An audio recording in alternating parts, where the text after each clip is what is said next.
ঠিক আছে, যা বলছিলাম যে আজকে আমরা বলবো শ্বসনতন্ত্র এবং স্নায়ুতন্ত্র। শ্বসনতন্ত্র ইংরেজি হচ্ছে রেসপিরেটরি সিস্টেম। রেসপিরেশন মানে শ্বসন, আর রেসপিরেটরি মানে শ্বসন সংক্রান্ত সিস্টেম। যেই তন্ত্র শ্বসন সংক্রান্ত আলোচনা করে তাকে বলা হয় শ্বসনতন্ত্র। আর নার্ভাস সিস্টেম মানে হচ্ছে কি নার্ভ। নার্ভ অর্থ হচ্ছে স্নায়ু। আর নার্ভাস সিস্টেম, নার্ভ হচ্ছে নাউন আর নার্ভাস হচ্ছে কি অ্যাডজেক্টিভ, মানে নার্ভ সংক্রান্ত বিদ্যা, নার্ভ সংক্রান্ত তন্ত্র, এটাকে বলা হয় স্নায়ু সংক্রান্ত তন্ত্র বা স্নায়ুতন্ত্র। তো এই দুইটা তন্ত্র খুবই ইম্পর্টেন্ট। মানবদেহের যে 7-8টা তন্ত্র আছে, পৌষ্টিক তন্ত্র, স্নায়ুতন্ত্র, রেচনতন্ত্র, প্রজননতন্ত্র, কঙ্কালতন্ত্র, সবগুলো ইম্পর্টেন্ট। কোনটা বেশি ইম্পর্টেন্ট এটা বলার কোনো সুযোগ নেই বিসিএস পরীক্ষায়, কারণ সবগুলো থেকেই প্রশ্ন ঘুরিয়ে ফিরে আসে। তো আমরা অ্যাটলিস্ট, আমরা যেহেতু সবাই সায়েন্স ব্যাকগ্রাউন্ড না, সেহেতু বিপিএসসি ওই সায়েন্স লেভেলের কোশ্চেনও করবে না, যে যারা একদম বায়োলজি, এইচএসসি বায়োলজি পড়েছে তারাই পারবে, এসএসসি বায়োলজি যারা পড়েছে তারা পারবে না, বা দৈনন্দিন জীবনে যেগুলো আলোচিত ছাড়া এমন ডিপের কোশ্চেন দিয়ে দিবে যেগুলো সবাই পারবে না। এরকম কোশ্চেন সাধারণত দেওয়ার কথা না, দিবে না। হ্যাঁ, 15টার মধ্যে 2-3টা কোশ্চেন অ্যাবনর্মাল কঠিন করতেই পারে, যেটা নন সায়েন্স ব্যাকগ্রাউন্ড ছেলেরা পারবে না বা পারা উচিত না। কিন্তু আমরা তো সেই 15টার মধ্যে ওই সেই এক্সট্রিম হার্ড 2টা পাওয়ার টার্গেট না। আমাদের টার্গেট কি? আমাদের টার্গেট হচ্ছে 15টার মধ্যে যে এভারেজ স্ট্যান্ডার্ড 10টা বা 11টা বা 12টা কোশ্চেন এসছে, সেগুলো যেন আমরা পারি। এই জন্য আমরা একটা এভারেজ স্ট্যান্ডার্ড লেভেলে আমরা প্রিপারেশনটা নিব। আমরা 2-3টা টপিক খুব বেশি প্রিপারেশন নিয়ে আরো 2-3টা বাদ দিয়ে না দিয়ে, সবগুলো টপিকেরই এভারেজ কোশ্চেন গুলা এবং ইম্পর্টেন্ট কোশ্চেন গুলো আমরা পড়বো। তাহলে আমাদের একই সমান পরিশ্রমে এবং একই সমান সময়ে বেশি সংখ্যক কমন পাওয়ার পসিবিলিটি থাকবে। তো আমরা শুরু করি শ্বসনতন্ত্র। আমরা এক কথায় শ্বসন, শ্বসন মানে কি? আমরা বাংলায় শ্বসন বলতে কি বুঝি? শ্বাস নেওয়া, তাই না? শ্বাস নেওয়া মানে কি? মুখ বন্ধ, নাক বন্ধ, ঘরে অক্সিজেন নাই, পানির নিচে ডুবে গেছে, মানে কি তার শ্বসনতন্ত্রের প্রবলেম হয়েছে, সে মারা গেছে। আমরা এটুকু বুঝি। কিন্তু শ্বসন বলতে বায়োলজিতে বা ক্লিনিক্যাল সায়েন্সে, শুধুমাত্র মেডিকেল সায়েন্সে, শুধুমাত্র যে শ্বাস গ্রহণ বা শ্বাস ত্যাগ, অক্সিজেন গ্রহণ আর ওই কার্বন ডাই অক্সাইড ত্যাগ, এটাকে বোঝায় না। এটার শ্বসন আবার আর একটু ডিপে যায়। ডিপে কি? মানব দেহের ক্ষেত্রে শ্বসন বোঝায় কি? যে আমাদের যে কোষের যে ফুসফুস আছে, ফুসফুসের যে কোষ কোষ আছে, গাঠনিক একক, তাকে বলে অ্যালভিউলাস। ওই অ্যালভিউলাসের মধ্যে অক্সিজেন এবং কার্বন ডাইঅক্সাইডের যে বিনিময় হয়, সেটা সহ বলা হয় শ্বসন। আবার উদ্ভিদের ক্ষেত্রে, উদ্ভিদ যে খাদ্যবস্তুর উপস্থিতিতে অক্সিজেন ব্যবহার করে কার্বন ডাইঅক্সাইড উৎপন্ন করে এবং খাদ্যকে এটিপি, এনএডিপি এরকম তাপে রূপান্তর করে, এটাকে বলা হয় শ্বসন। তার মানে উদ্ভিদের ক্ষেত্রে শ্বসনতন্ত্র আর মানবদেহের ক্ষেত্রে শ্বসনতন্ত্র, দুইয়ের মধ্যে কিন্তু একটু পার্থক্য আছে। হ্যাঁ, তো আমরা এখানে যে সংজ্ঞাটা দেওয়া আছে এটা মূলত আসলে অক্সিজের উদ্ভিদের ক্ষেত্রে প্রযোজ্য, কিন্তু তারা ভিতরে ব্যাখ্যাটা দিয়েছে মানবদেহের। তো উদ্ভিদ দিয়ে শুরু করেছে, আমরা উদ্ভিদটা একটু শিখে রাখি, যদিও এটা আমাদের উদ্ভিদের শারীরবৃত্তীয় কার্যাবলীতে কিন্তু আমরা আলাদা করে আলোচনা করেছি, মনে আছে?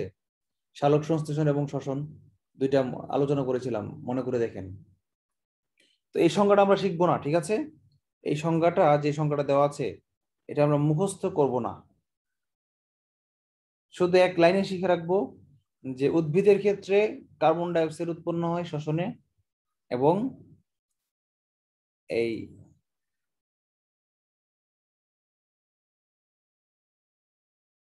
কোষের খাদ্য, কোষের বলতে কি একমাত্র উদ্ভিদ,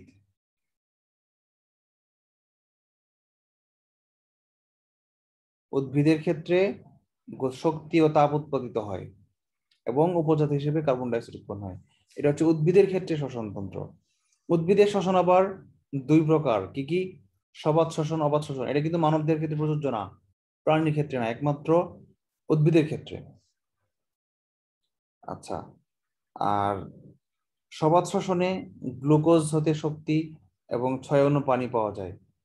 1 অণু গ্লুকোজ হতে শক্তি এবং 6 অণু পানি পাওয়া যায়।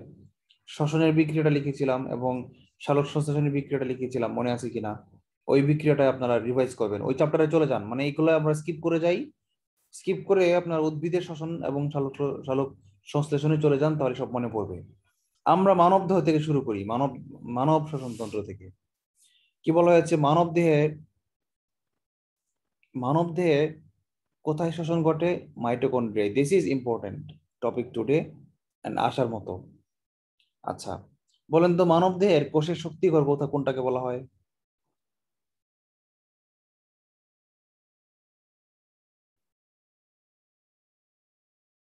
কেউ কি জানেন মানব কোষের শক্তিঘর কাকে বলা হয়? মাইটোকন্ড্রিয়া। ইয়েস, এই মাইটোকন্ড্রিয়াকে বলা হয় কোষের শক্তিঘর। কারণ কি? এই মাইটোকন্ড্রিয়াতে থেকেই আমাদের শক্তি উৎপন্ন হয়। শক্তি কি যেন?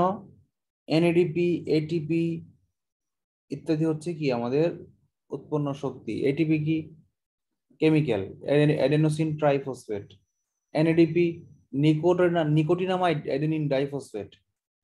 এরকম বিভিন্ন অনেক ধরনের কেমিক্যাল আছে যেগুলা শক্তি হিসেবে বিবেচ্য হয়। মাইটোকন্ড্রিয়াকে বলা হয় শক্তিঘর। আচ্ছা, মানুষ ফুসফুসের মাধ্যমে শ্বাসকার্য চালায়, এটা বলার কিছু নাই। ফুসফুসের বায়ু প্রবেশকে প্রশ্বাস এবং ফুসফুসের বায়ু ত্যাগকে নিঃশ্বাস বলা হয়। অনেকে উল্টা করে ফেলতে পারেন, যখনই ভুলে যাবেন তখনই মনে করবেন তিনি শেষ নিঃশ্বাস ত্যাগ করেন, শেষ নিঃশ্বাস গ্রহণ করেন কখনো বলা হয় না। তার মানে নিঃশ্বাস মানে হচ্ছে ত্যাগ করা, আর প্রশ্বাস মানে হচ্ছে গ্রহণ করা। আচ্ছা,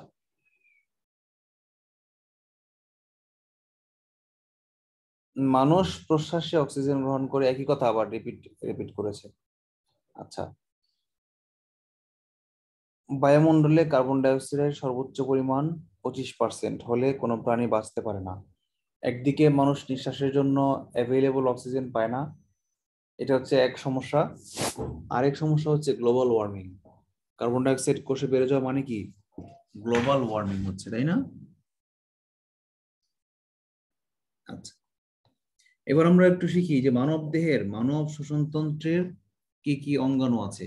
আমরা কোষের অনেকগুলো অঙ্গাণু শিখেছিলাম, পৌষ্টিকতন্ত্রের অনেকগুলো অঙ্গাণু শিখেছিলাম, কঙ্কাল তন্ত্রেও অনেকগুলো অঙ্গাণু ছিল, কিন্তু শ্বসনতন্ত্রের সঙ্গে আমাদের জড়িত কি কি আছে সেটা আমাদের জানতে হবে।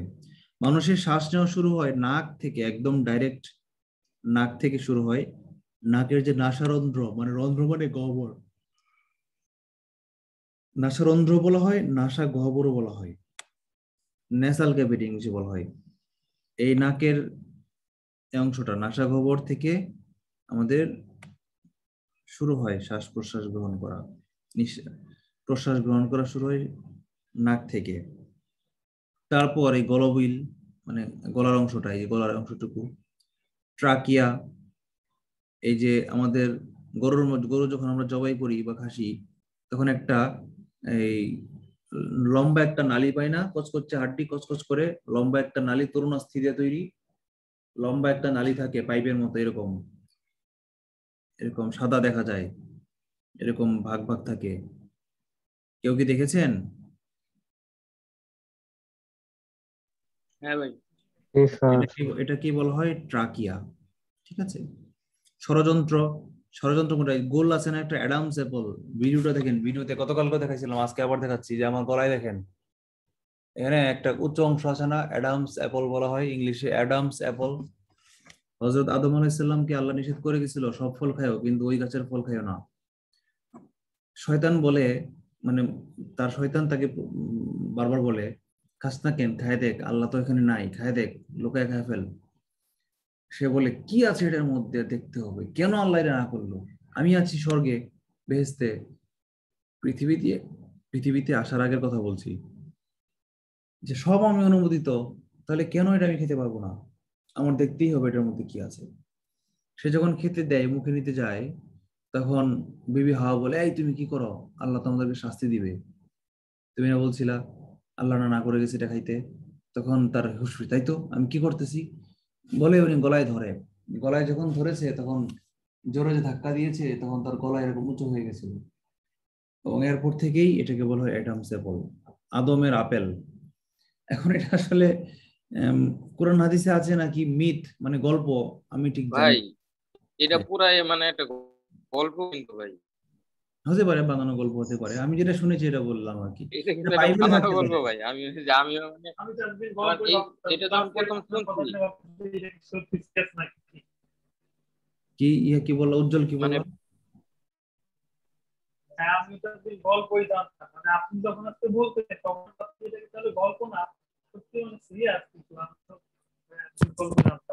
ও আচ্ছা, এটা আসলে কি একেবারে গল্প নিশ্চিত না হয়ে বলা যাবে না, এটা যারা হাদিস বেত্তা তারা বলতে পারবে।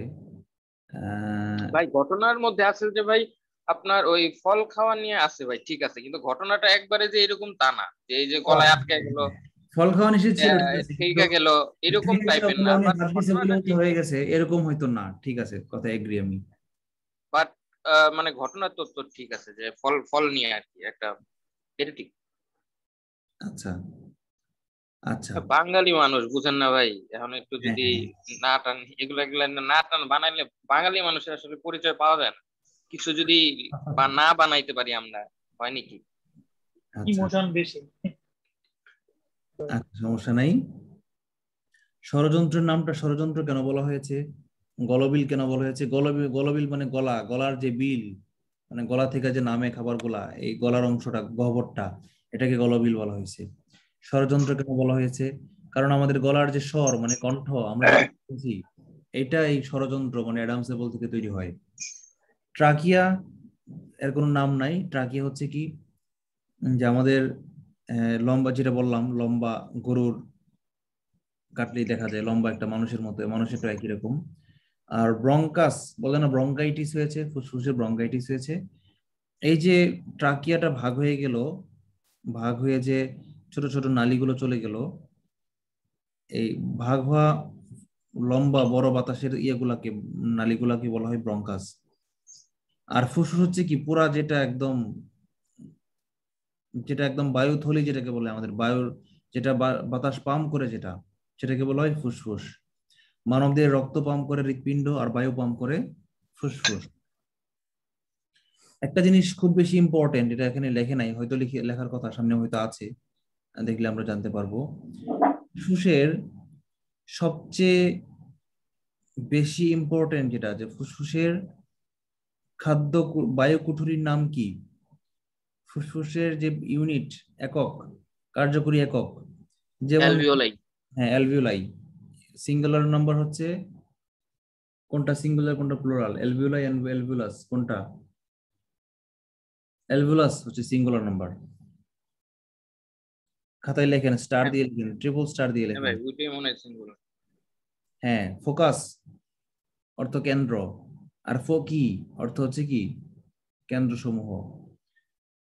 যখনই কোনো ইংলিশ ওয়ার্ডের লাস্টে ইউএস থাকবে বা ও ইউএস থাকবে, সেটার প্লুরাল নাম্বারটা হবে, লাস্টের ও ইউএসটা আই হয়ে যাবে। ঠিক আছে, আই হয়ে যাবে। যেমন ফোকাস, ফোকি, অ্যালভিওলাস, অ্যালভিওলাই, এরকম আরো দু একটা বলো দেখি।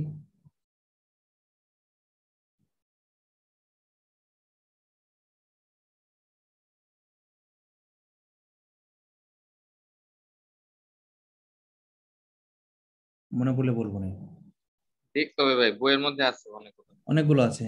রেডিয়াস রেডি, মনে পড়েছে, রেডিয়াস রেডি।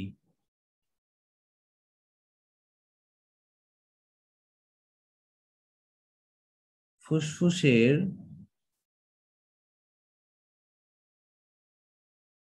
বায়ুথলি oblique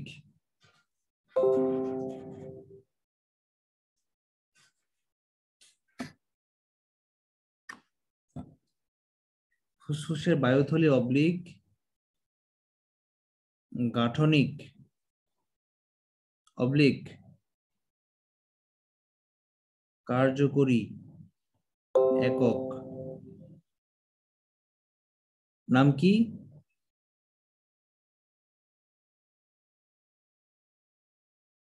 alveolus.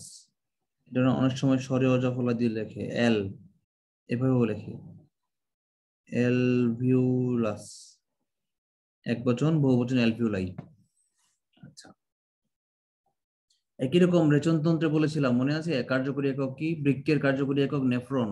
10 লক্ষ নেফ্রন থাকে, মনে আছে এটা? আচ্ছা, এবার ফুসফুস সম্পর্কে দেখি কি বলেছে। একজন প্রাপ্তবয়স্ক মানুষের ফুসফুসের বায়ুর ধারণ ক্ষমতা প্রায় 6 লিটার। এই তথ্যমূলক গুলো আসে বেশি, আমরা একটা মনে রাখবো। 6 লিটার আনুমানিক, ডিপেন্ড করে। জনসিনার ফুসফুস আর টেলিস আমাদের ফুসফুস সমান হবে না, তাই না? আচ্ছা, স্বাভাবিকভাবে বেঁচে থাকার জন্য প্রত্যেক ব্যক্তির প্রতি 20 মিনিটে 1000 ঘন ফুট বায়ু লাগে। তাহলে প্রতি 1 মিনিটে কত লাগে? 50 ঘন ফুট। 20 দিয়ে ভাগ দেন 1000-কে, থাকে কত? 50। 1 মিনিটে 50 ঘন ফুট। প্রতি মিনিটে একজন মানুষের বেঁচে থাকার জন্য প্রায় 50 ঘন ফুট, সিএফটি, ইংলিশে সিএফটি বলা হয়। আপনারা কি কেউ বালুর লেবারদের সঙ্গে কথা বলেছেন? বালু বা মাটি বা ইটের লেবারদের সাথে আপনারা কি কখনো বা কাঠের ইয়াতে আপনারা কি কখনো শুনেছেন সিফটি? সিফটি কথাটা শুনেছেন ভাই? কয় কয় সিফটি বাজে লাগবে বলুন? হ্যাঁ ভাই, বলে এগুলো বলে। এই সিফটিটা কি? সিফটিটা কি? এই সিফটিটা হচ্ছে সিএফটি, কিউবিক ফিট। সিএফটি ঘনফুট, কিউবিক ফুট, কিউবিক ফিট মানে ঘনফুট। ফুটের বাংলায় বলা হয় ফুট ঠিকই, কিন্তু ইংলিশে বলা হয় ফিট। ফুটের প্লুরাল নাম্বার হচ্ছে ফিট, FWT, ফিট। আচ্ছা, মানুষের ডান ফুসফুসে 10টি এবং বাম ফুসফুসে 10টি ব্রঙ্কোপালমোনারি সেগমেন্ট থাকে। ব্রঙ্কো মানে হচ্ছে যে ব্রঙ্কিউল, ব্রঙ্কাস, এই যে ব্রঙ্কাই বলে না, ব্রঙ্কাস বহুবচন ব্রঙ্কাই। এই ব্রঙ্কাস আর পালমোনারি মানে কি? ফুসফুসীয়। যেমন ফুসফুসীয় শিরাগুলাকে বলা হয় পালমোনারি শিরা, আবার ফুসফুসীয় ধমনী গুলাকে বলা হয় পালমোনারি ধমনী। আচ্ছা বলেন তো, রক্ত প্রসরণ তন্ত্রে আমরা বলেছিলাম ধমনী এবং শিরার একটা পার্থক্য ছক দিয়েছিলাম। ওখানে বলেছিলাম যে ধমনী সংবহন, ধমনী করে কি? অক্সিজেন সমৃদ্ধ রক্ত সংবহন করে ধমনী। আর শিরা কি করে? কার্বন ডাই অক্সাইড যুক্ত দূষিত রক্ত পরিবহন করে। কিন্তু ফুসফুসের ক্ষেত্রে কিন্তু ঘটনা ঘটে আবার উল্টাটা। ফুসফুসীয় শিরাকে বলা হয় পালমোনারি শিরা। এই পালমোনারি শিরা কিন্তু আবার অক্সিজেন সমৃদ্ধ রক্ত সংবহন করে। আবার ফুসফুসীয় ধমনীকে বলা হয় পালমোনারি ধমনী। এই পালমোনারি ধমনী কিন্তু আবার দূষিত রক্ত সংবহন করে, মানে নরমালের উল্টাটা। তো এই ব্রঙ্কোপালমোনারি কথাটার মানে হচ্ছে কি? ব্রঙ্কিওলাস এবং পালমোনারি মানে ফুসফুসীয় এবং ব্রঙ্কিও সেগমেন্ট থাকে। ফুসফুস দ্বিস্তর বিশিষ্ট পাতলা পর্দা দ্বারা আবৃত থাকে, একে প্লিউরা বলে। প্লুরা, প্লিউরা, এটা শিখে রাখবেন। আর ফুসফুসের প্রদাহকে বলা হয় নিউমোনিয়া। আমরা বলি না যে বাচ্চাদের নিউমোনিয়া হয়েছে? নিউমোনিয়া জিনিসটা আসলে কি জানেন? এই ঠান্ডা এবং সর্দি বা কাশির বাড়তি কোনো কিছুই না। ওই ঠান্ডা মানে নিউমোনিয়া, ঠান্ডার এক্সট্রিম মাত্রাটাকে নিউমোনিয়া বলা হয়। ঠান্ডা যদি এত মাত্রায় হয়ে থাকে যে অনেকগুলো অ্যালভিওলাস বেশি আক্রান্ত হয়েছে, যার ফলে মানব দেহের প্রত্যেকটা কোষে যে পরিমাণ অক্সিজেন সাপ্লাই দেওয়া দরকার, এর জন্য যে কয়টা ন্যূনতম যে কয়টা অ্যালভিওলাসের সক্রিয় থাকা দরকার ছিল, সেই কয়টা সক্রিয় নাই, প্রদাহ হয়ে গেছে, ইনফ্লামেশন হয়ে গেছে, অথবা আর্টস হয়েছে, ARDS, আর্টস নামটা শুনেছেন কিনা আপনারা? আমি লিখবো একটু পরে। আর্টস হয়ে কিংবা সার্স হয়ে এই বন্ধ হয়ে গেছে ইয়েগুলো, এই বায়ুথলিগুলো বন্ধ হয়ে গেছে, পানি এসেছে, বায়ুথলিতে লিকুইডে পরিপূর্ণ হয়ে যায় আর্টস যখন হয়, ARDS যখন হয়, এটাকেই বলা হয় নিউমোনিয়া। ঠিক আছে? আচ্ছা, এবার আমরা কয়েকটা টার্ম বলি, যেগুলো আমরা একটু বললাম এতক্ষণ, এগুলো আমরা একটু বলি।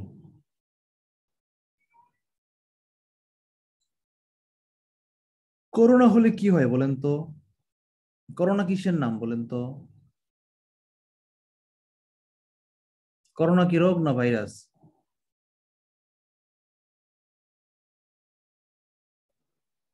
করোনা তো ভাইরাস। এটা তো রোগ ভাই। না, করোনা ভাইরাস। কোভিড হইতেছে রোগ। রোগের আর একটা নাম আর কি ভাই। না, রোগের নাম না, করোনা হচ্ছে ভাইরাসের নাম, সরাসরি করোনা ভাইরাস। আর রোগের নাম হচ্ছে কোভিড। পরীক্ষা আসবে এটা। কোভিড অনেকবার হয়েছে, 2019 সালে যেটা সংক্রমণ দেখা দিয়েছে সেটাকে বলে কোভিড-19। ঠিক আছে। করোনা ভাইরাসের জন্য কিন্তু শুধুমাত্র কোভিড রোগ হয় তা না। করোনা ভাইরাসের জন্য কি রোগ হয়? সার্স। আমরা ভাইরাস এবং ব্যাকটেরিয়া জনিত রোগ যে সেখানে আমরা পড়বো। দেখুন, বাদুড়ের জন্য ছড়ায় কি? Nipah virus. বাদুড় দিয়ে ছড়ায়, মনে আছে?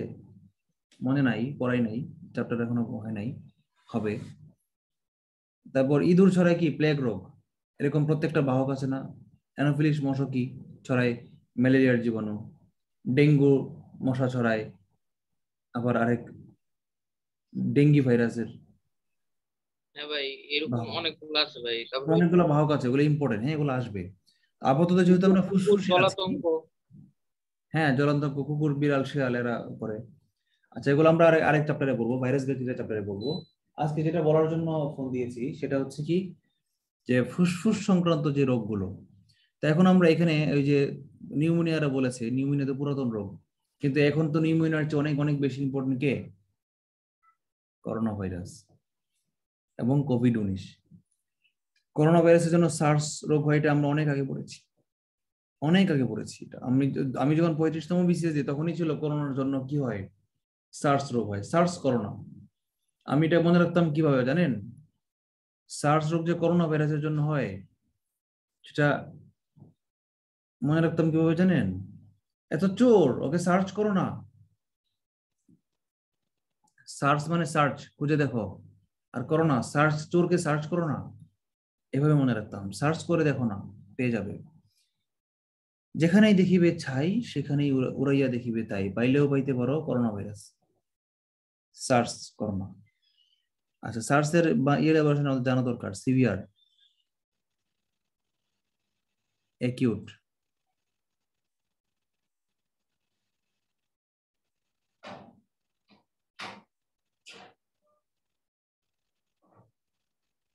Respiratory syndrome. সিনড্রোম কি? অনেকটা সিমটম শব্দটার একদম সিনোনিম বলা যাবে না, কাছাকাছি। সিভিয়ার মানে কি? মারাত্মক। আর একিউট মানে কি? একিউট এবং ক্রনিক এই শব্দটার সাথে আপনারা পরিচিত আছেন। ক্রনিক ব্রঙ্কাইটিস, একিউট ব্রঙ্কাইটিস শিখে নিবেন, এটা ইম্পর্টেন্ট না, এটা এত ডিপে আসবে না। কথার জন্য বললাম, যাদের ইচ্ছা আছে, ক্ষুধা আছে শেখার, তারা একিউট আর ক্রনিক এই দুইটা শব্দর পার্থক্য শিখে নিবেন। তাও একটু বলে দিই, ক্রনিকটা হচ্ছে মাঝে মাঝে হয়, ভালো হয়ে যায়, আবার হয়, কিন্তু মারাত্মক আকার ধারণ করে না। আর একিউটটা হচ্ছে কি, একবারই হয়েছে মারাত্মক, একদম ফ্যাটাল হয়ে গেছে, মানে মৃত্যুর কাছাকাছি চলে নিয়ে যাবে এটা। একিউট শব্দটা কিন্তু বাংলা মেডিকেল টার্ম না। একিউট শব্দটার অর্থ কি বলেন তো? একিউট স্কারসিটি অফ ফুড, খাদ্যের চরম অভাব। ছোটবেলায় ক্লাস 8 প্যারাগ্রাফ পড়েছিলাম। একিউট অর্থ কি? চরম। আর ক্রনিক, ক্রনিক মানে হচ্ছে কি, ক্রনিক্যাল নাম শুনেছেন? দ্য ক্রনিক্যাল অফ কি যেন, এটা ইংলিশ লিটারেচারের সেমন্তেবু পড়াইছিল। CHRONIC, ক্রনিক শব্দটা আপনারা শিখে নেবেন ডিকশনারি থেকে, এবং গুগলে সার্চ দিয়ে মেডিকেল টার্মের ইলাবোরেশনটা শিখবেন। রিলিতে এত কঠিন আসবে না। আচ্ছা, যেটা বলছিলাম সেটাতে থাকি। আর্টসটা ইম্পর্টেন্ট, সার্স এবং আর্টস। হ্যাঁ, সার্স হচ্ছে করোনা ভাইরাসের কারণে হয়, এটাও কিসের? রেসপিরেটরি সিনড্রোম, মানে কি শ্বসনতন্ত্রের রোগ। চরম মারাত্মক শ্বসনতন্ত্রের মারাত্মক রোগকে, উপসর্গকে বলা হয় কি? সার্স। হয়তো কিসের জন্য? করোনা ভাইরাসের জন্য। আচ্ছা, নিউমোনিয়া কিন্তু আবার ব্যাকটেরিয়া জনিত। সার্স হচ্ছে ভাইরাস জনিত, নিউমোনিয়া কিন্তু কি ব্যাকটেরিয়া জনিত। আচ্ছা, এবার আমরা শিখি যে করোনা ভাইরাস হলে, কোভিড-19 হলে কি হয়? কোভিড-19 হলে সার্স হয় না, কোভিড-19 হলে হয় সার্সের চেয়ে মারাত্মক। সেটা কি? সেটা হচ্ছে আর্টস।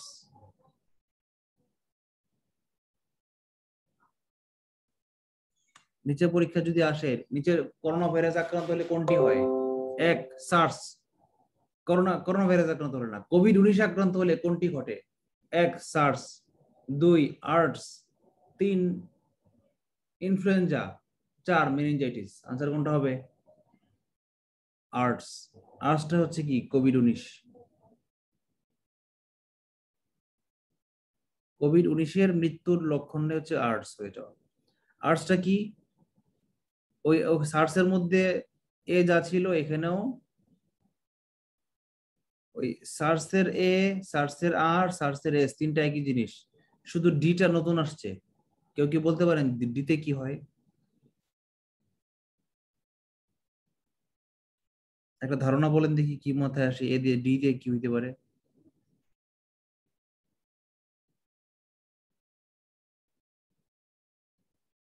আপনারা কি আমার কথা শুনতে পাচ্ছেন? শুনতে পাচ্ছি, কিন্তু ধারণা করতে পারছি না।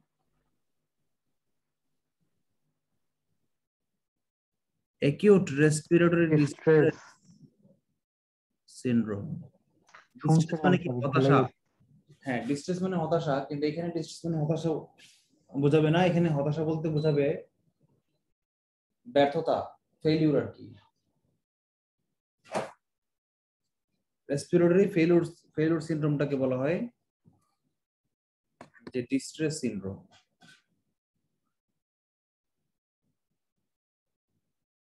আচ্ছা, এবার আমরা চলে আসি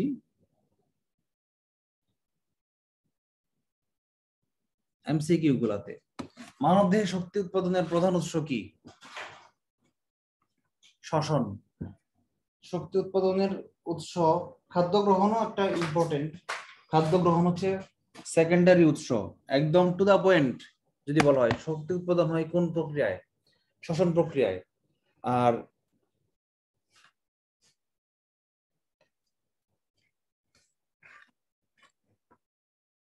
মানে গুলি যখন মানুষকে করা হয়, তখন যদি আপনাকে প্রশ্ন করা হয় যে মানুষটা মারা গেছে কিভাবে,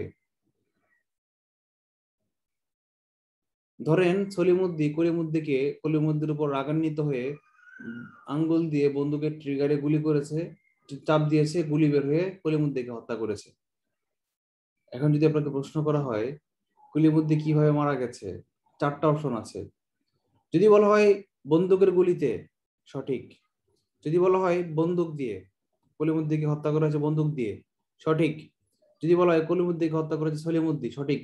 যদি বলা হয় কলিমুদ্দি নিহত হয়েছে রাগের কারণে, সঠিক। কিন্তু সবচেয়ে বেশি ইম্পর্টেন্ট কোনটা, একদম টু দা পয়েন্ট কোনটা? কলিমুদ্দির দেহের ভিতরে কি বন্দুক ঢুকেছে? না, বন্দুক তো ঢুকে নাই, ঢুকছে কি? গুলি।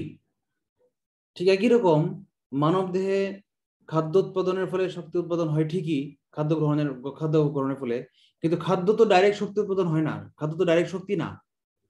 খাদ্যের মধ্যে আছে কেমিক্যাল এনার্জি, সেটা তো মানব দেহের জন্য ব্যবহারযোগ্য না। তাহলে শক্তিটা মানব দেহের কিভাবে একদম প্রাইমারি পর্যায়ে, কোষীয় পর্যায়ে কিভাবে উৎপন্ন হয়, সেটা হচ্ছে আমার অরিজিনাল আনসার। সেটা যদি না থাকতো, দেখেন এখানে শ্বসন আছে, শ্বসন যদি না থাকতো তখন আমরা খাদ্য গ্রহণকে আনসার বলতে পারতাম। কিন্তু যেহেতু শ্বসন আছে, সেহেতু আমরা বলবো কি, খাদ্য গ্রহণ হচ্ছে মনে করেন বন্দুক, আর শ্বসন হচ্ছে একদম গুলি, যেটা একদম ডাইরেক্ট আমার শরীরের ভিতরে ঢুকেছে। অর্থাৎ খাদ্য গ্রহণ করব ঠিকই, সেটা হজম টজম হবে, আত্মীকৃত হবে, অনেক কিছু হবে। হওয়ার পরে যখন এই খাদ্যটা আত্তীকরণ হয়ে আমাদের রক্তের মাধ্যমে আমাদের কোষে যাবে, আমাদের কোষের মাইটোকন্ড্রিয়া কি করবে? ওই খাবারটা থেকে আমার শক্তি উৎপাদন করবে। এই জন্য শ্বসন প্রক্রিয়ায় মাইটোকন্ড্রিয়া শক্তি উৎপাদন করে, এটা আমরা শিখে রাখলাম।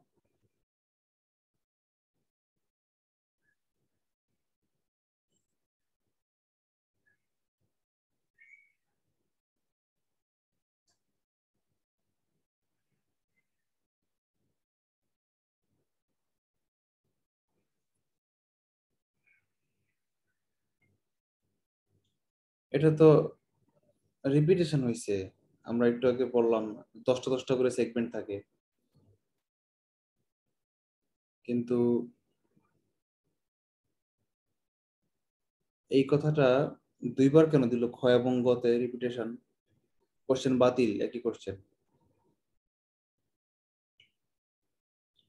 আচ্ছা, ফুসফুস যেই পর্দা দ্বারা আবৃত থাকে তাকে বলা হয় কি? প্লুরা। নিউমোনিয়া রোগে আক্রান্ত হয় মানবদেহের কোন অংশ? ফুসফুস। এটা ইজি। নিউমোনিয়া রোগের পরোক্ষ কারণ কোনটা? গোলকৃমি। গোলকৃমি চ্যাপ্টার, এটা এই চ্যাপ্টারে রিলেটেড না।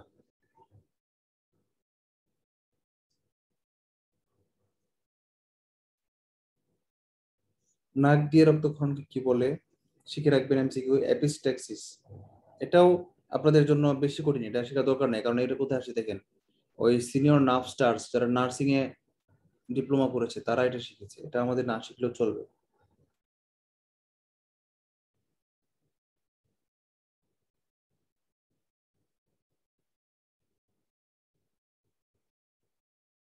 শ্বসন কোনটিতে ঘটে? মাইটোকন্ড্রিয়া শ্বসন ঘটে এবং শক্তি উৎপাদন হয়, বারবার বলতেছি কোষের শক্তি ঘট। শ্বসনে নির্গত হয় কি? কার্বন ডাই অক্সাইড নির্গত হয়। কোন প্রাণী কোন প্রক্রিয়ায় কার্বন ডাই অক্সাইড তৈরি করে? শ্বসনের মাধ্যমে। বায়ুর কোন উপাদান জীবন ধারণের জন্য অবশ্য প্রয়োজনীয়? মানুষের জীবন ধারণের জন্য অক্সিজেন প্রয়োজনীয়। এগুলো তো একদম বেশি সিম্পল কোশ্চেন দিয়েছে। অক্সিজেন অনুপস্থিতিতে যে শ্বসন হয় তাকে অবাত শ্বসন বলে, আমরা পড়েছি এটা, সবাত এবং অবাত। অনুপস্থিতিতে হচ্ছে অবাত, আর উপস্থিতিতে হচ্ছে কি? সবাত। সবাত মানে বুঝেন? সমানে কি?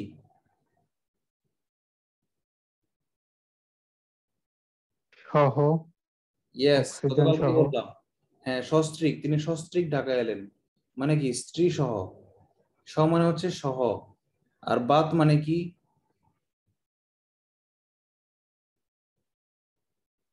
বাতাস। বায়ু, বাতাস। হ্যাঁ, বাত মানে বাতাস, কিন্তু কেমিস্ট্রিতে বা মেডিকেল সায়েন্সে বায়ু বলতে অক্সিজেনকে বোঝায়, মানে আমাদের শ্বাসের জন্য প্রয়োজনীয় যে বায়ু। তার মানে সবাত মানে কি? অক্সিজেন সহ।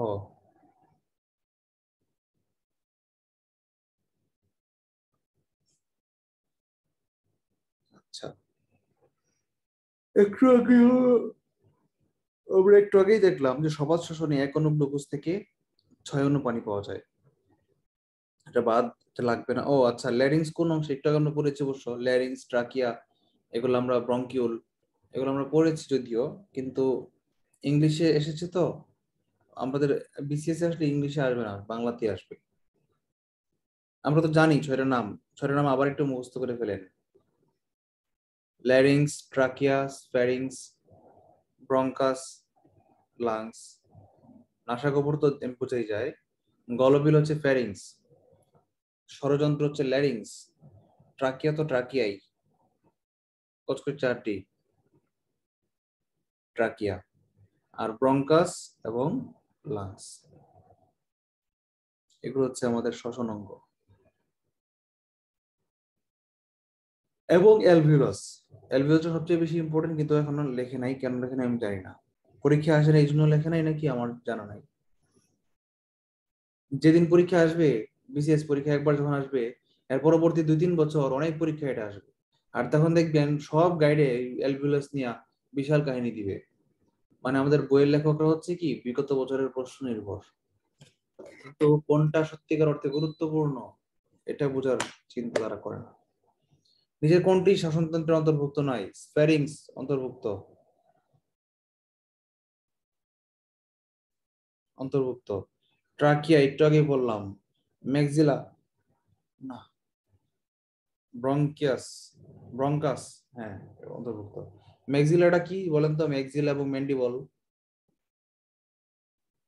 এগুলো হচ্ছে চাপা, চাপার জোয়াল, চাপার হাড্ডি, মুখের হাড্ডিকে বলা হয় ম্যাক্সিলা। নাকের পাশে যে উচ্চ হাড্ডিটা আছে এটাকে বলা হয়, ডানে বামে দুইটা, এটাকে বলা হয় ম্যাক্সিলা। মানে উপরের মাড়ি যেই হাড্ডির সাথে যুক্ত থাকে, উপরের দাঁত, সেই হাড্ডিটাকে বলা হয় ম্যাক্সিলা। আর নিচের দাঁতটা, থুতনি যেটাকে বলে, থুতনি আর কি, গালের চাপা থেকে নিচে থেকে থুতনি, যেটা মুভ করে হা করলে, হা করলে কিন্তু উপরের চোয়াল কিন্তু মুভ করে না। হা করলে উপরেরটা ঠিকই থাকে, শুধুমাত্র নিচের চোয়ালটা মুভ করে। নিচের চোয়ালটাকে বলা হয় ম্যান্ডিবল। আমরা ম্যাক্সিলা এবং ম্যান্ডিবল এই দুইটা নতুন শিখলাম। না, নতুন শিখি নাই, কঙ্কালতন্ত্রে আলোচনা করেছি, তখন হয়তো এত সবগুলো নাম বলিনি, বলার প্রয়োজন ছিল না। ফুসফুসে বায়ুর প্রবেশকে কি বলা হয়? শেষ নিঃশ্বাস ত্যাগ করেন আর প্রশ্বাস গ্রহণ করেন। মানুষ নিঃশ্বাসের সাথে ত্যাগ করে, বাদ রিপিট। ফুসফুসের ধারণ ক্ষমতা একটু আগে পড়েছিলাম আমরা 6 litre. What is the quantity of fresh air required for a man? মিনিটে 50 ঘনফুট বলেছিলাম, আর 20 মিনিটে 1000 ঘনফুট, এটা সরাসরি বইয়ে আছে।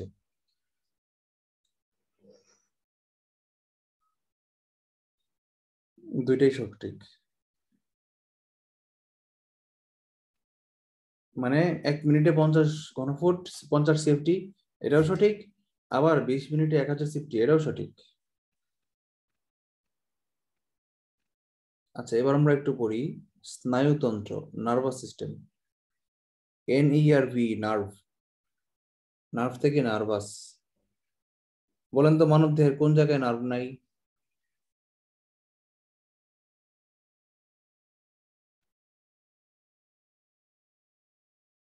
এই তো নখ চুল এগুলাতে। এটাও বলা যায় না, যাবে না। মানব দেহের প্রত্যেকটা অঙ্গে নার্ভ আছে, প্রত্যেকটা অঙ্গেই নার্ভ আছে। নার্ভ নাই এমন কোনো জায়গা নাই। তোমার শরীরে যে জায়গায় টাচ করলে তুমি টের পাও, সেখানেই নার্ভ আছে। এখন চুলে টাচ করলে তুমি টের পাও না, চুলে অনুভূতি নাই, অনুভূতি আছে চুলের গোড়ায়, মাথার চামড়ায় তুমি টের পাও যে চুল মুভ করেছে। তোমার চুলে যদি কেউ ধরে তুমি টের পাও কিভাবে? তোমার চুলের গুড়িতে, মাথায় তুমি টের পাও।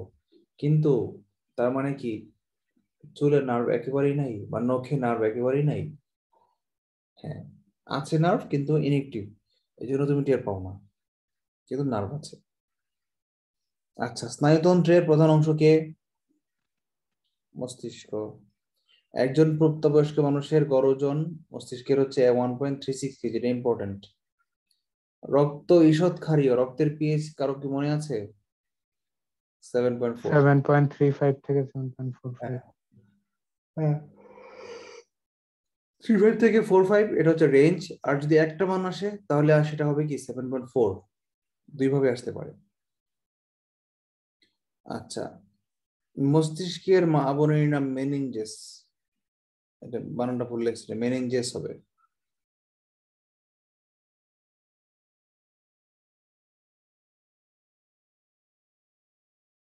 আপনারা এই বইটা কিনেছেন কে কে? MP3 বইটা কে কে কিনেছেন?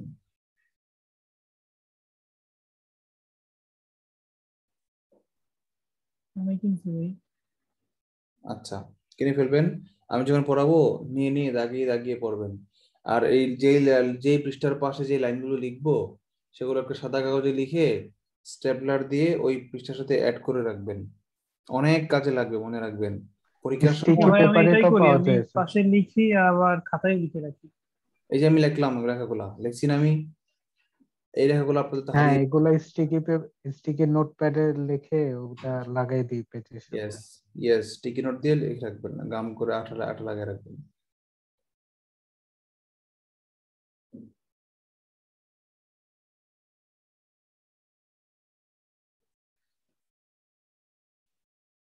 আজকে আমার একজন প্রিয় মানুষের সাথে ফেসবুকে অ্যাড হইলাম, হঠাৎ করে ম্যাডামের আইডিটা চোখে পড়লো, অ্যাড দিলাম, রিসিভ করলো। সাবেক জেলা তথ্য অফিসার সিলেট, বর্তমানে উপসচিব।